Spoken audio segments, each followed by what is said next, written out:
오늘 본문은 예수님께서 십자가의 죽으심과 부활을 예언하시는 말씀으로서 마태복음 16장과 17장에 이어서 세 번째로 본인의 순환을 고지하시는 내용입니다.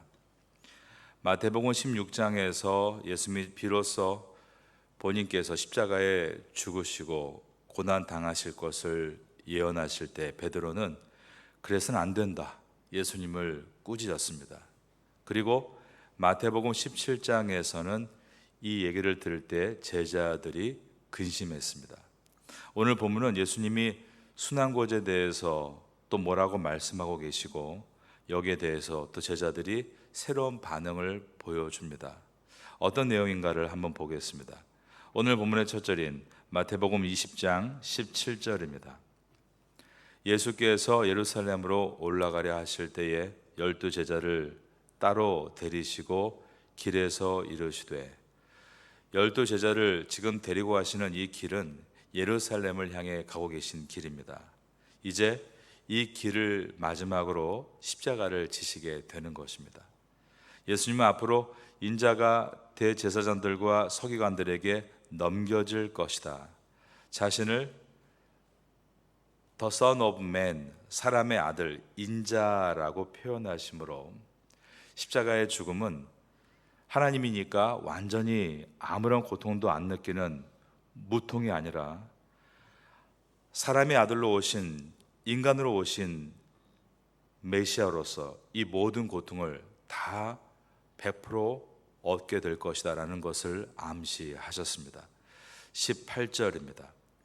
보라, 우리가 예루살렘으로 올라가노니, 그 다음 보니까 인자가 대제사장들과 서기관들에게 넘겨짐에 그들이 죽이기로 결의하고, 대제사장들과 서기관들은 예수님을 죽이기로 결의했습니다. 그러나 예수님을 죽일 권한이 없었기 때문에 예수님을 로마 총독 빌라도 앞으로 끌고 가고 로마의 사형들인 십자가에서 죽게 만듭니다.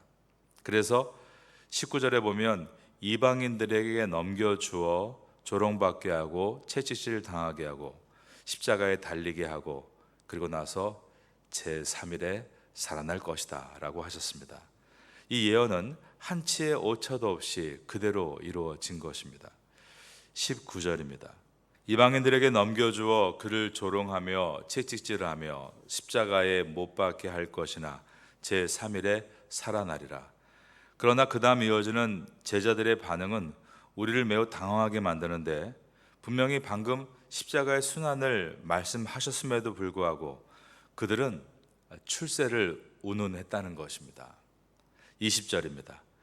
그때의 세베대의 아들의 어머니가 그 아들들을 데리고 예수께 와서 절하며 무엇을 구하니, 예수께서 이르시되 무엇을 원하느냐, 이르되 나의 이 두 아들을 주의 나라에서 하나는 주의 우편에 하나는 주의 좌편에 앉게 명하소서.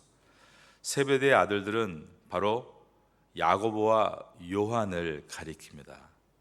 12 제자 중에 두 사람입니다. 그리고 그들의 어머니는 살로메라는 여인입니다.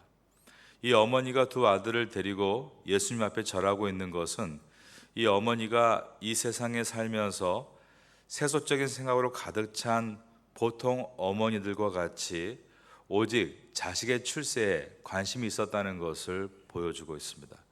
병행본문인 마가복음에 보면 이때 예수님의 우편과 좌편에 앉게 해달라고 간청한 사람이 어머니가 아니라 형 야고보와 동생 요한이었다라고 기록되어 있습니다. 이 두 내용을 합쳐본다면 어머니나 그 자식이나 세상의 출세에 눈이 멀어 있었고, 이것은 예수님이 순환고지를 하고 계심에도 자기의 목표만을 이야기하는 그러한 무지함과 고집이 나타나고 있던 것을 보여줍니다. 오늘 본문을 시작하면서 예루살렘을 향해서 길을 걸어가는 이 내용을 보여주는 것은 읽는 우리에게 깊은 묵상을 하게 만듭니다. 예수님은 십자가의 길을 말씀하시는데 제자들은 그 말씀을 전혀 귀에 넣지 않았다는 것입니다. 오직 자기의 길만을 생각하고 있었습니다. 예수님은 분명히 동일하게 하나의 얘기를 하시는데 제자들은 각자 자기의 생각만을 가지고 있었다라는 것입니다. 그러므로 예수님께서 말씀하셨습니다. 22절입니다. 예수께서 대답하여 이르시되 너희는 너희가 구하는 것을 알지 못하는도다. 내가 마시려는 잔을 너희가 마실 수 있느냐? 그들이 말하되 할 수 있나이다. 예수님이 나의 길을 너희가 갈 수 있느냐라는 것을, 내가 마시는 잔을 너희가 마실 수 있느냐라고 물어보신 이유는, 유대 사회에서 잔을 나눈다는 것은 운명을 함께한다라는 뜻이었기 때문입니다. 그들, 즉 어머니와 두 아들은 나와 운명을 함께할 수 있느냐라는 질문에 할 수 있습니다. 당신이 마시는 잔을 우리도 마실 수 있습니다. 당신의 걷는 그 운명의 길을 우리가 함께 갈 수 있다라고 대답을 했습니다. 정말이지 그 대답과 같이 훗날 그들은 예수님의 길을 걷게 됩니다. 바로 사도의 길이었습니다. 우리가 알고 있는 대로 형이었던 야고보는 사도 가운데 최초의 순교자가 되었고, 어머니 살로메는 그 아들의 순교를 지켜보아야 했습니다. 요한은 사도 가운데 가장 오래 살아남았으나 로마 도미시안 황제의 사형 명령으로 끓는 가마에 들어가게 됩니다. 그러나 온몸에 화상을 입고도 죽지 않자 반모섬에 유배되고 도미시안이 죽을 때까지 그곳에 있으면서 오히려 요한계시록을 기록하게 됩니다. 도미시안이 죽고 난 다음에 에베소로 돌아왔고 목회하다가 그도 주님의 품으로 돌아갔습니다. 예수님은 그들의 미래를 내다보셨습니다. 그래, 너희가 과연 내 잔을 마시게 될 것이다 라고 하셨습니다. 그러나 내 좌편과 우편에 앉는 것은 오직 하나님 아버지의 소관이다 라고 하셨습니다. 23절입니다. 이르시되 너희가 과연 내 잔을 마시려니와 내 좌우편에 앉는 것은 내가 주는 것이 아니라 내 아버지께서 누구를 위하여 예비하셨든지 그들이 얻을 것이니라. 이 일이 쓴 다음에 나머지 10 제자가 몹시 화가 난 것입니다. 10 제자가 듣고 그 두 형제에 대하여 분이 여기거늘. 이것은 바로 앞에 있었던 예수님의 포도원 주인 비유와 같이 내가 더 많이 수고했는데 왜 내가 더 받으려고 하느냐, 서로 비교함으로 분노가 올라오고 있는 모습입니다. 세상의 원리로 보면 높은 자리를 탐하고 있는 것은 더 많이 노력했고 더 수고한 결과라고 우린 생각합니다. 하지만 예수님은 제자들에게 말씀하기를 세상에 돌아가는 모습으로 주님의 사람들이 사는 것이 아니다라고 하셨습니다. 이미 너희들은 세상에 돌아가는 모습 충분히 보지 않았느냐라고 하신 것입니다. 25절을 봅니다. 예수께서 제자들을 불러다가 이르시되 이방인의 집권자들이 그들을 임의로 주관하고 그 고관들이 그들에게 권세를 부리는 줄을 너희가 알거니와 세상의 원리는 권력을 움켜쥡니다. 그러면 그 움켜진 권력을 가지고 타인보다 더 위에 올라가고 싶어 합니다. 그러나 하나님의 사람들의 사역의 원리는 힘을 가지면 더 낮은 자리로 내려가고, 그리고 힘을 갖는 목적도 타인을 위해서 그를 섬기기 위해서다라고 하셨습니다. 26절부터 보겠습니다. 너희 중에는 그렇지 않아야 하나니 너희 중에 누구든지 크고자 하는 자는 너희를 섬기는 자가 되고 너희 중에 누구든지 으뜸이 되고자 하는 자는 너희의 종이 되어야 하리라. 우리 가운데 주님의 일을 더 크게 하고 싶은 분들도 있습니다. 주님은 그 열망을 막지 않으십니다. 뜨거운 열정, 그것은 나쁜 것은 아닙니다. 그런데 그 뜨거운 열정의 이유가 중요합니다.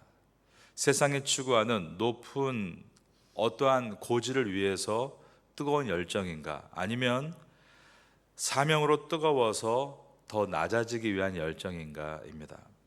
하나님의 사람은 예수님께서 말씀하신 대로 더 많이 섬기기 위해서 더 나를 훈련하는 것입니다.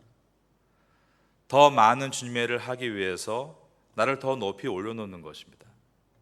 그래서 요셉이 그렇게 준비되어 온 것이고, 다니엘도 그렇게 나아갔던 것입니다. 더 낮아지기 위해서 더 뜨거워져야 되고 더 섬기기 위해서 더욱더 준비되어 나가는 것입니다. 너희 중에는 그렇지 않아야 하나니 너희 중에 누구든지 크고자 하는 자는 너희를 섬기는 자가 되고 너희 중에 누구든지 으뜸이 되고자 하는 자는 너희의 종이 되어야 하리라. 그리고 이것을 예수님은 몸소 보여주셨다는 것입니다. 28절입니다. 인자가 온 것은 섬김을 받으려 함이 아니라 도리어 섬기려 하고 자기 목숨을 많은 사람의 대속물로 주려 함이라. 오늘 본문의 마지막 절입니다. 그러므로 마태복음은 제자들이 사도가 되어가는 과정을 보여주고 있습니다. 그들은 분명 부자 청년보다 예수님을 따랐던 사람들입니다. 그러면 그리 더 훌륭했나요? 그렇지 않죠.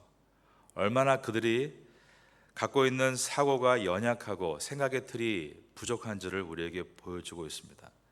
그러나 마태복음은 사도 마태가 자신들의 부족함을 적나라하게 기록하면서 그러한 그들을 끝까지 주님께서 가르치셨다.